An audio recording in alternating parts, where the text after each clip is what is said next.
Kannur പയ്യാവൂരിൽ school കെട്ടിടത്തിൽ നിന്നും ചാടി ഗുരുതരാവസ്ഥയിൽ ചികിത്സയിലായിരുന്ന +2 വിദ്യാർത്ഥിനി മരിച്ചു. 17 വയസ്സുകാരി അയോന മോൺസണാണ് മരിച്ചത്. കണ്ണൂരിലെ സ്വകാര്യ ആശുപത്രിയിൽ ചികിത്സയിലായിരുന്നു. കഴിഞ്ഞ തിങ്കളാഴ്ചയാണ് കുട്ടി സ്കൂൾ കെട്ടിടത്തിന് മുകളിൽ നിന്നും ചാടിയത്. കുട്ടിയുടെ അവയവങ്ങൾ ദാനം ചെയ്യും.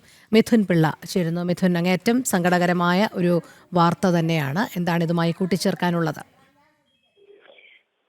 രോഹിണി, നമുക്കറിയാം ഇക്കഴിഞ്ഞ തിങ്കളാഴ്ചയായിരുന്നു കുട്ടി സ്കൂളിന്റെ കെട്ടിടത്തിന്റെ മുകളിൽ നിന്ന് താഴേക്ക് ചാടിയത്. വീണ സമയത്ത് തന്നെ വലിയ രീതിയിലുള്ള പരിക്കുകൾ പറ്റിയിരുന്നു. അന്ന് തൊട്ടേ വെന്റിലേറ്ററിൽ കഴിയുന്ന കുട്ടി ഇന്നലെ രാത്രി വൈകിയാണ് മരണപ്പെട്ടത്.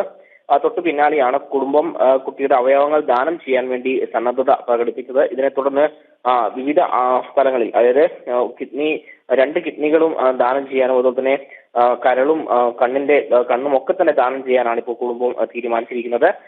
കിഡ്നി തിരുവനന്തപുരത്തേക്കും അതുപോലെ തന്നെ കോഴിക്കോടേക്കും കൊണ്ടുപോകുമെന്നാണ് നമുക്ക് ഏറ്റവും ഒടുവിലായി ലഭിച്ചിരിക്കുന്ന വിവരം. കരളാകട്ടെ കോഴിക്കോടേക്ക് കൊണ്ടുപോകും.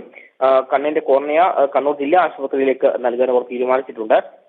സംസ്കാരം ഇന്നുണ്ടാകില്ല എന്നാണ് കുടുംബം അറിയിച്ചിരിക്കുന്നത്. നാളെ രാവിലെയോടുകൂടിയായിരിക്കും സംസ്കാര ചടങ്ങുകൾ ആരംഭിക്കുക.